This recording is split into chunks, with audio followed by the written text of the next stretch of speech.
There are a lot of false information about the coronavirus. These are the facts.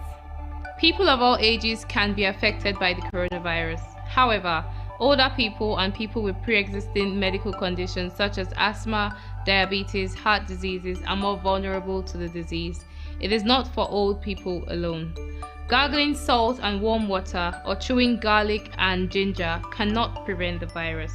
Drinking alcohol, hot lemon, palm oil or chloroquine will not kill the virus. The virus cannot be transmitted through mosquito bites. Antibiotics do not work against the viruses. Antibiotics work only against bacteria. Boiling pineapple peels, lime and ginger does not kill the virus. Putting raw onions in rooms will not ward off the virus. Using or spraying Dettol, special oils and water all over your body cannot kill the virus. There is no scientific evidence that cooking, drinking or eating any of these is an effective treatment for coronavirus. Do not self-medicate and take responsibility by sharing only verified messages from health authorities such as NCDC, Federal Ministry of Health and WHO.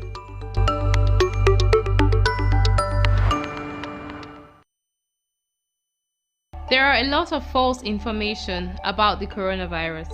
These are the facts. People of all ages can be affected by the coronavirus. However, older people and people with pre-existing medical conditions such as asthma, diabetes, heart diseases are more vulnerable to the disease. It is not for old people alone. Gargling salt and warm water or chewing garlic and ginger cannot prevent the virus. Drinking alcohol, hot lemon, palm oil or chloroquine will not kill the virus. The virus cannot be transmitted through mosquito bites. Antibiotics do not work against the viruses. Antibiotics work only against bacteria. Boiling pineapple peels, lime and ginger does not kill the virus. Putting raw onions in rooms will not ward off the virus.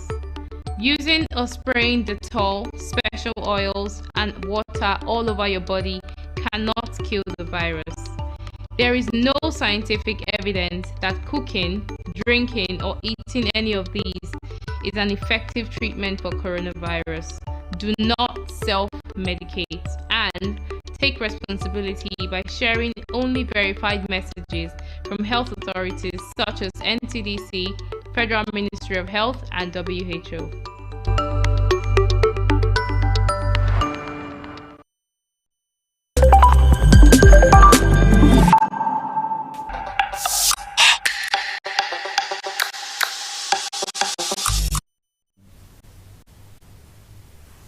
Okay, you're still watching Daybreak Africa here on television, Nigeria. We're still talking about COVID-19. Yesterday, Nigeria being 100 days of COVID-19. And we were talking about the ratio in how many days, in 50 days, how many cases Nigeria had, about 500 plus cases. And then in the last 50 days, Nigeria recorded over 11,000 cases.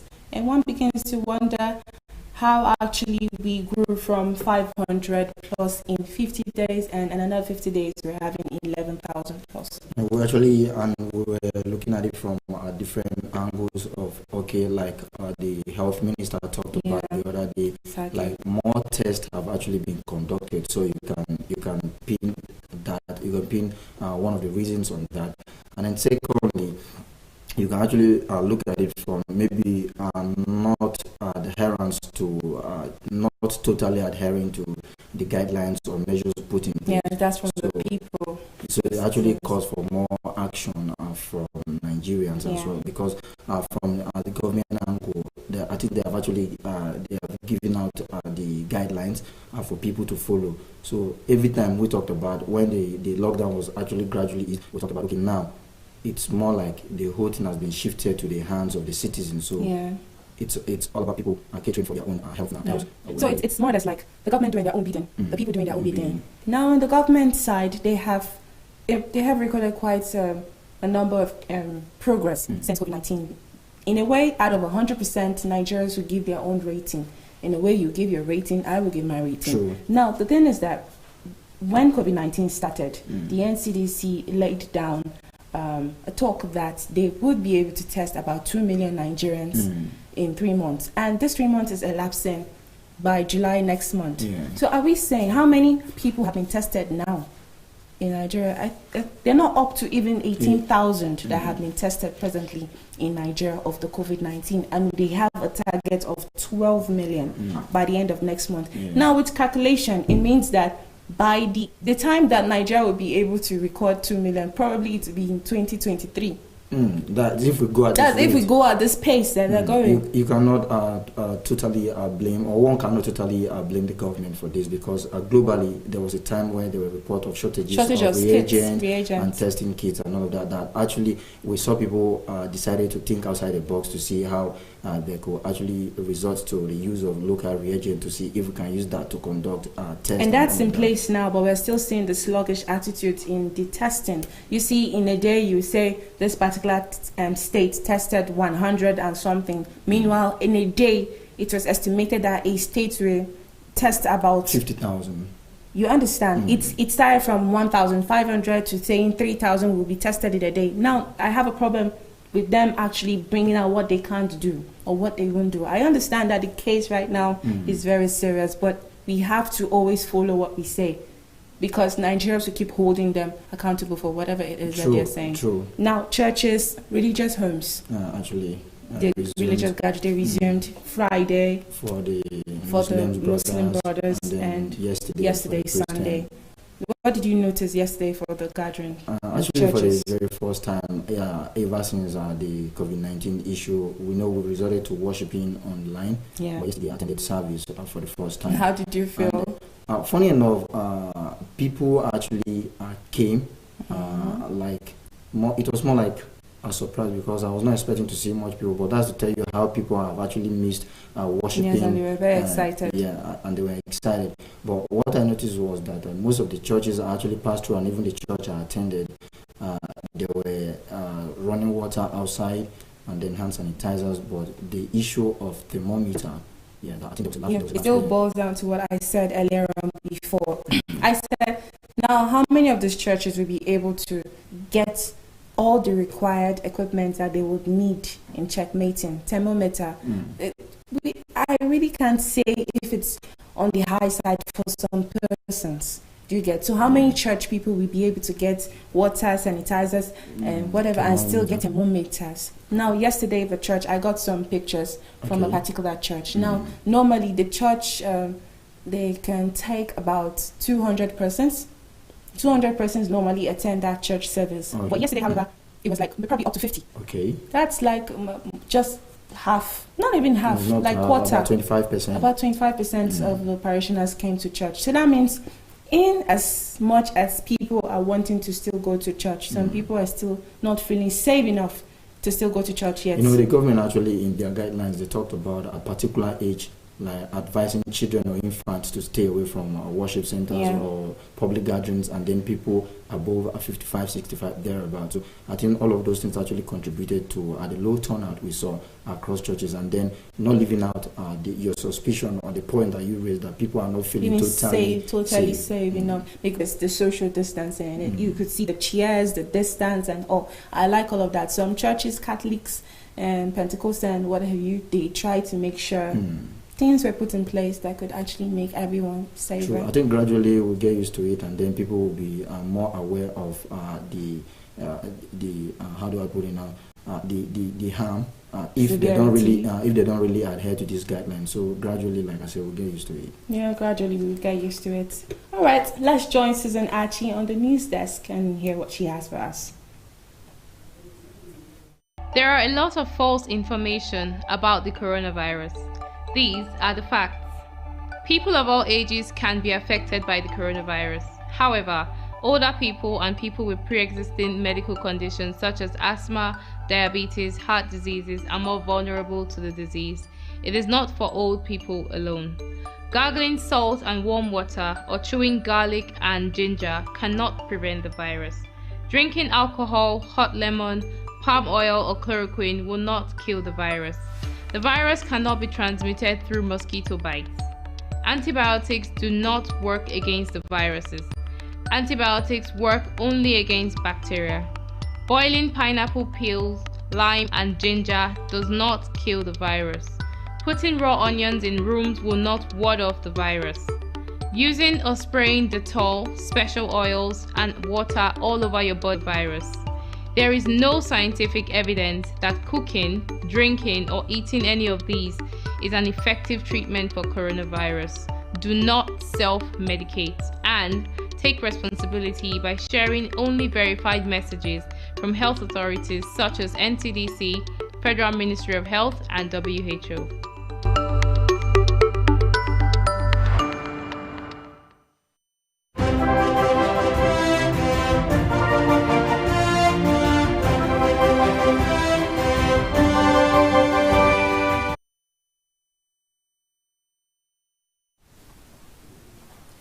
Good morning and welcome to AM News. I am Susan Aching. A slave trade statue in Bristol has been torn down and thrown into the harbour during the second day of anti-racism protests across the UK. It comes after largely peaceful demonstrations across the weekend saw some clashes with police. On Sunday evening, police in central London issued a dispersal order for the city of Westminster, compelling people to leave the area after skirmishes. Boris Johnson tweeted that the protest had been subverted by thuggery. In Bristol, protesters used ropes to build a bronze statue of Edward Colston, a prominent 17th century slave trader who has been a source of controversy in the city for many years. The Nigerian Center for Disease Control (NCDC) has announced 216 new positive cases of coronavirus in the country. The NCDC disclosed this in a tweet on Sunday night, bringing the total number of confirmed cases in Nigeria to 12,486. According to the health agency, Abia State recorded the highest number of infections for the day in the country, with 67 cases, while the Federal Capital Territory and Lagos State had 40 and 38 cases respectively, with 16 other states recording fewer number of cases. Of the number of positive cases in Nigeria, 3,959 persons have fully recovered and discharged, with 354 deaths, according to the latest figure from the NCDC. Now, Christians on Sunday gathered to pray at different churches in Abuja as places of worship reopened following the gradual relaxation of restrictions imposed to curb the spread of the coronavirus disease in the Federal Capital Territory. The Presidential Task Force on COVID-19 released the guidelines for the reopening of worship centers in the West African nation. According to the PTA, people should adhere to the COVID-19 guidelines, which include the wearing of face masks as well as hand washing at the entrances of these worship centers. Meanwhile, scores of armed bandits have been neutralized and their weapons destroyed in airstrikes executed by the component of Operation Hadari Daji in Zamfara State. The coordinator of Defense Media Operations, Major General John Enenche, disclosed this in a statement on Sunday. He noted that the operations were conducted on Saturday at two separate bandits camps in Tibiri and Manya in Durmi local government area of the operations to reach the northwest and north central of banditry. Enenche explained that the attack had led on airstrike on another camp south of Manya, where bandits had gathered for a meeting, which also resulted in killing of more bandits and some of their leaders. Governor Abdullahi Ganduje of Kano State has called on the federal government to put a stop to the movement of herdsmen from other African countries into Nigeria. This, according to him, will help to curb the rate of crime attached to the Fulani herders conflicts across the country. He made the call on Saturday during the commissioning of 25 housing units of Ruga Settlement Project at Danshoshia Forest in Kiro local government of the state. The African Development Bank has agreed to a private probe of its president Akinwumi Adesina even after an internal review found no evidence of misconduct. AFDB's decision comes as out of the outcome of a meeting by its Bureau of Board of Directors on Thursday. The agreement to privately review Adesina's conduct comes on the heels of a call by the United States President for an independent probe into charges by whistleblowers. These charges, which had been declared as unfounded by an internal inquiry, include alleged embezzlement and favoritism under Adesina's watch, a situation which puts some pressure on the bank's president, who is bidding for a second 5-year term. Now on to the entertainment scene. Nigerian singer Simi has welcomed a beautiful baby girl. The new mom took to her social media page to announce the good news to her fans and followers. In the mood of celebration, the Duduke crew has shared a photo of her baby girl and her father, Adekunle Gold, on her official Instagram page, noting that she had her baby on Saturday, May 30, 2020. In the caption that accompanied the post, the singer revealed her baby's name as Adejare. Well, congratulations to Simi and Adekunle Gold. And that's it on AM News. I am Susan Achin. Good morning, Susan. Good morning, Good morning, Susan. Looking all Susan. radiant and Elvis. Thank you, thank you. You're not looking bad yourself, Thank you. as usual. Thank you. Well, congratulations to Simi and Adekunle Gold. Yes, we've been looking forward to this news. Yes, I'm really happy for them. Duduke Yeah. finally out. In great company. I think Baby before, Duduke is before we came out. on Yes. set, somebody was talking about, she was thinking the name of the baby would be Aduke. Yes. For Deja. Deja.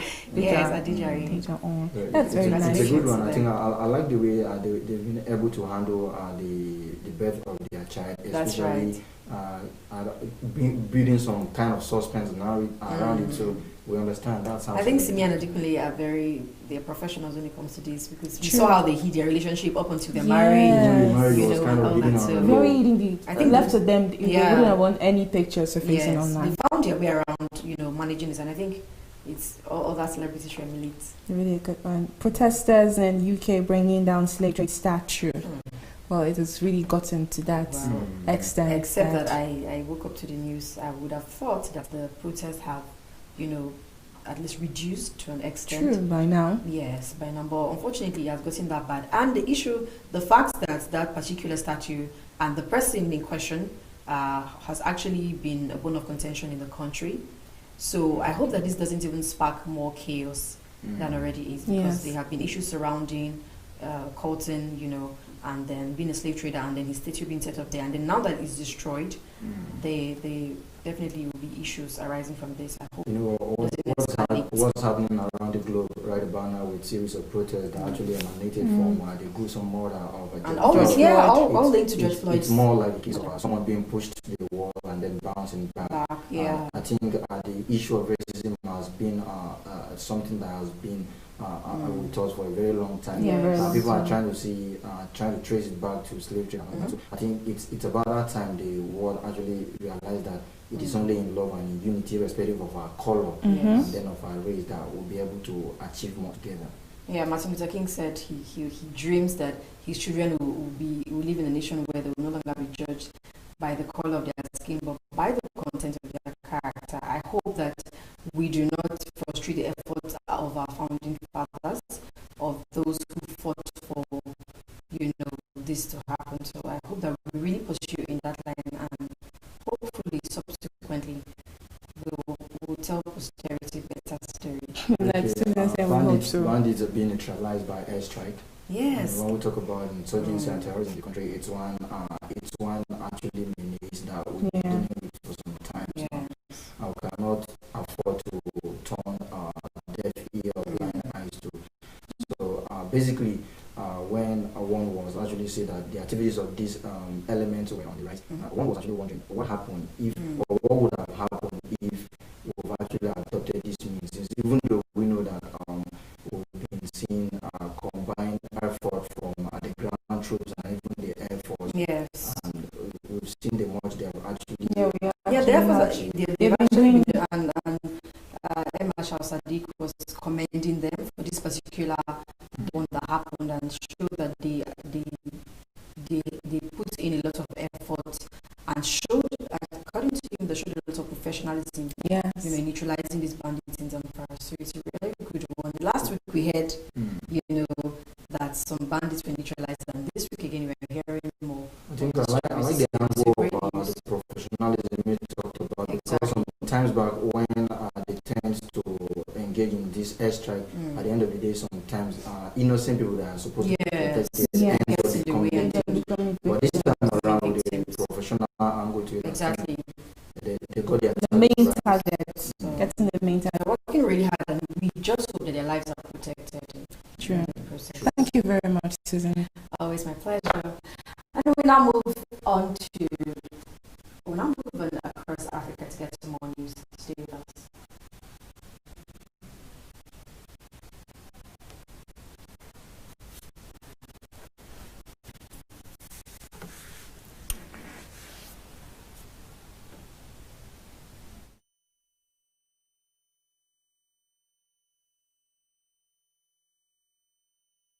just to contain COVID-19. The tensions heightened after a police officer allegedly beat a street vendor accused of violating an afternoon ban on commercial activities. Images of the victim were shared on social media, sparking fury among residents of Tamasina in eastern Madagascar. The protesters burned tires, blocked roads, and pelted security officers with stones, who in turn responded with rubber bullets. The police has denied committing any form of violence. They claim that the victim had returned home after a brief hospital visit. Last week, the government dispatched troops and doctors to the town after 2 people died from the virus as the number of cases spiked. President Andre Rajoelina imposed a lockdown on Madagascar's 3 main cities at the end of March in a bid to contain the virus infections. Restrictions have been gradually lifted in the capital Antananarivo and in the southern east of Fenetrusoa, but Tamasina residents remain under confinement.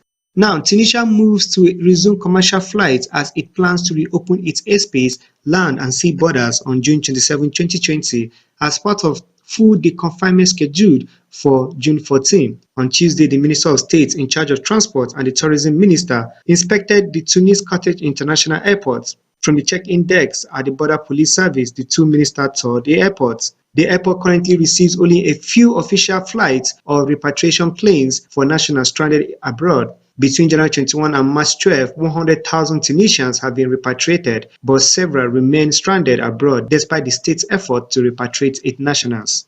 Herders in northern Senegal can no longer move their livestock. There are thousands of semi-nomadic Fulani stuck in the Louga region where they have been since the beginning of the coronavirus pandemic. Restrictions imposed by the government to contain the virus have coincided with the most difficult months of the dry season. Traditionally, pastoralists move with their livestock from north to south through Louga and further afield when the pastures dry up, before returning north. Move far away in an inhospitable landscape, pastoralists have been forced to spend what little money they have to feed their family.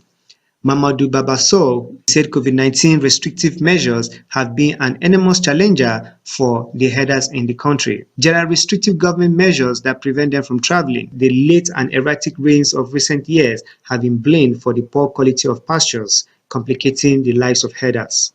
Supporters of the Black Lives Matter movement gathered outside the South African Parliament in Cape Town Wednesday. Protesters expressed solidarity with African-American George Floyd in the United States. Floyd, 46, died after a white Minneapolis officer pressed his knee against the handcuffed and armed black man. The protester also paid homage to Collins Kosa, a South African man allegedly beaten by soldiers enforcing COVID-19 lockdown restrictions in April. The man later died in the hospital. South African media have been emphasizing similarities between the two cases.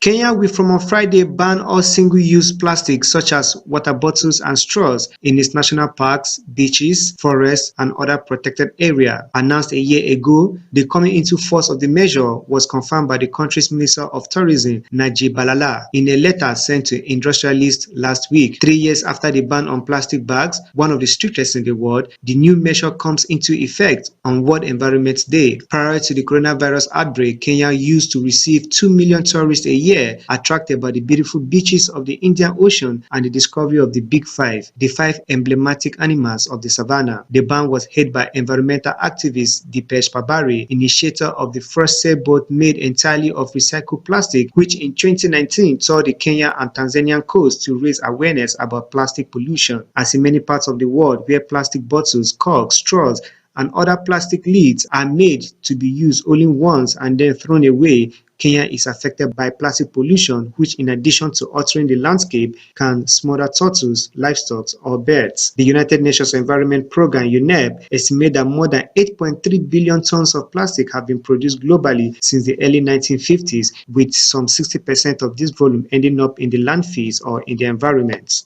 That is the much we have for you on News Across Africa. Daybreak Africa continues shortly.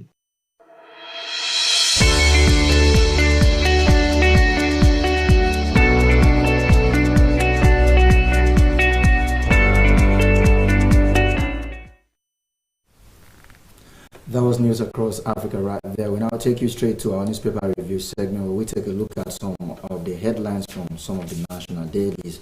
And the very first paper we'll be taking a look at this morning is the Punch newspaper with some interesting headlines. Crisis looms as COVID-19 cases outnumber death spaces in states. That is the banner headline there, and that story can be found on page 2 of the Punch newspaper. We also have NNPC, others planning 21 billion naira hospital in 12 states. That story can be found on page 10. And you can also have Contributory pension assets rose by 359 billion naira in 4 months. You can look up that story on page 37 of the Punch newspaper. That will run for 2023 presidency, says Atiku's son. For details of these stories and many more, pick a copy of the Punch newspaper. All right, moving to the Nigerian Tribune newspaper. IPOB using Christianity to wage war against Nigeria. That's coming from the presidency. Spent 85,000 euro monthly on campaigns. That's on page 2 of the Nigerian Tribune newspaper. Below the picture nameplate, stock market, investors lose 119 billion naira in 5 days. You can take a look at that on page 27. Beside that, Ondo ripples and PDP as Akerodo lose deputy may resign this week. You might get the full story on page 24. Above the nameplate, CBN releases guidelines for assessing health research development grant. That's also on page 27 of the Nigerian Tribune newspaper.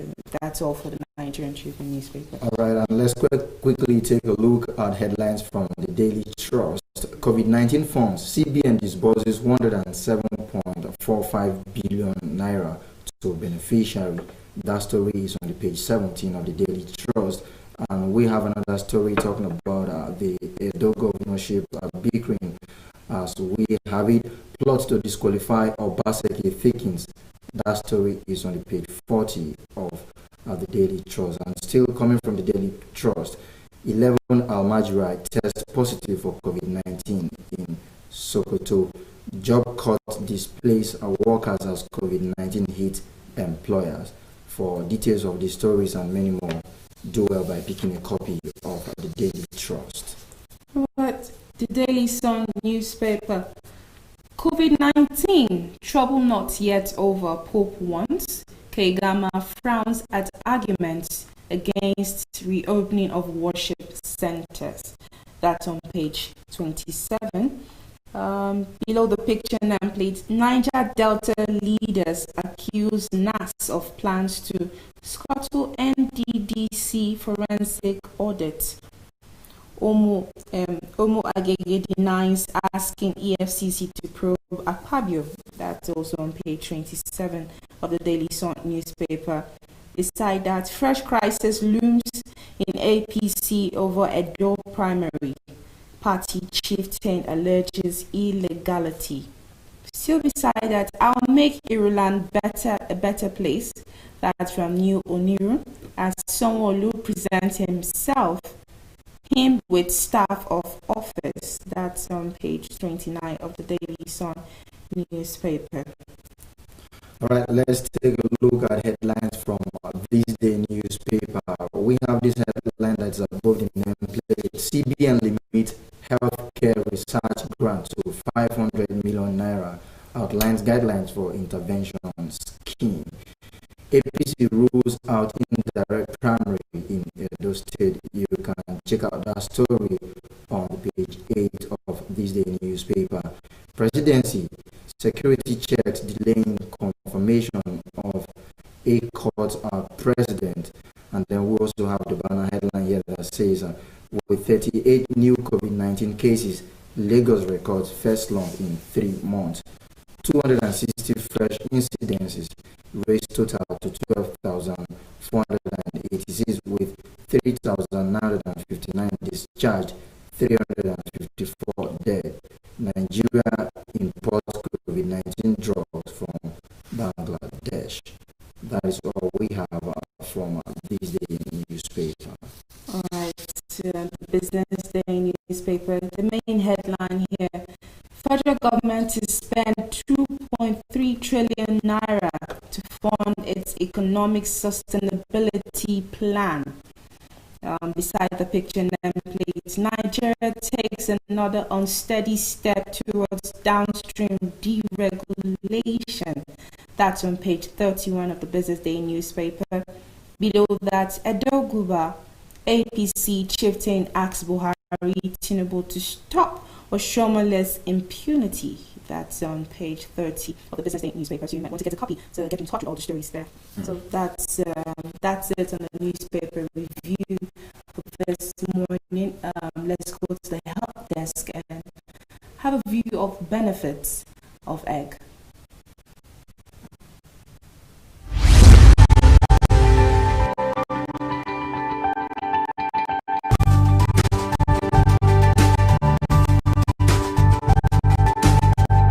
Welcome to another episode of Healthy Living. Today I'll be talking on foods that boost children's brains. A child's brain undergoes an amazing period of development from birth to 3, producing more than 1 million neural connections each second. The development of the brain is influenced by many factors. As fast as children race from classroom to activity to home and back again, their brains are just as rapidly growing and changing. The foods that they eat are important. These years are critical for brain development, and what they eat affects focus and cognitive skills. Want your child to do better in school? Take a close look at diet. Certain brain foods help boost a child's brain growth and improve brain function, memory, and concentration. Eggs. Eggs are a rich source of protein and also contain good amounts of chlorine, a nutrient that is necessary for the proper function and development of the brain. One of the best facts is that eggs are extremely versatile. The protein and nutrients in eggs help kids concentrate. Fish. Fish is a good source of vitamin D and omega-3 5, which protect the brain from declining mental skills and memory loss.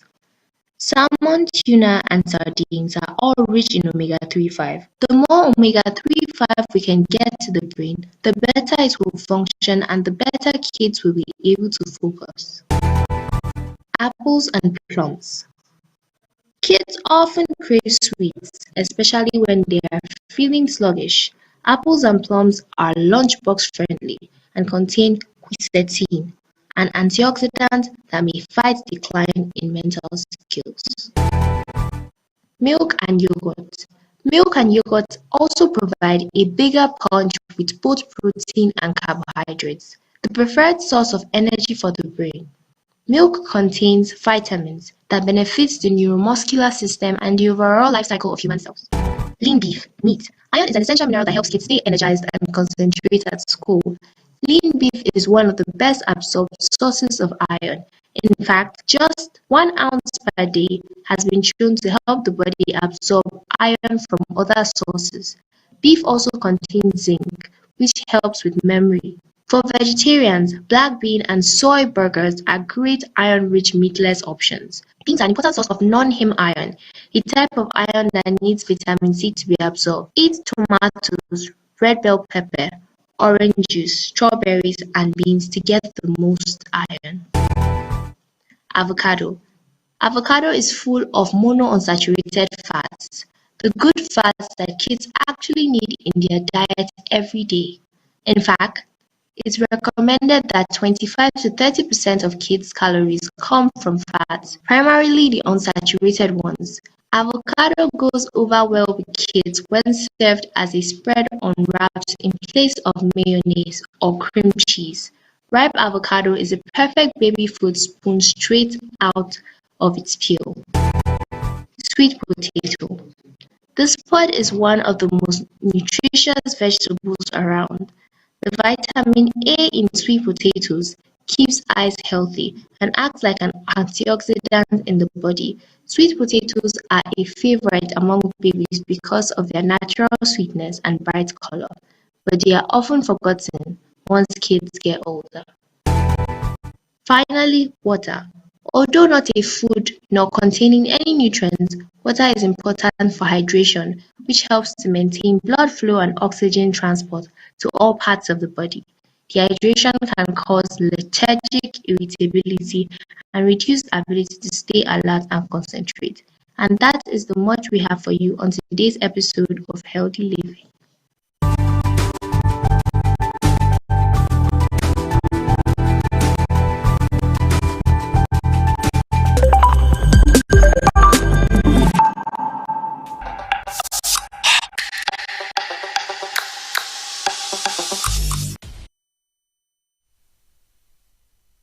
our health school, our health desk, that tips on everything, right? Yes. You're telling me how much I love avocado. Yeah, you love avocado, and you talked about it's been going side by side. It's been. I don't know where mom got that combination from. She's always selling us that. It's actually my first time hearing of that. Avocado and I beans. hope it doesn't sound right to you. What do you think? What been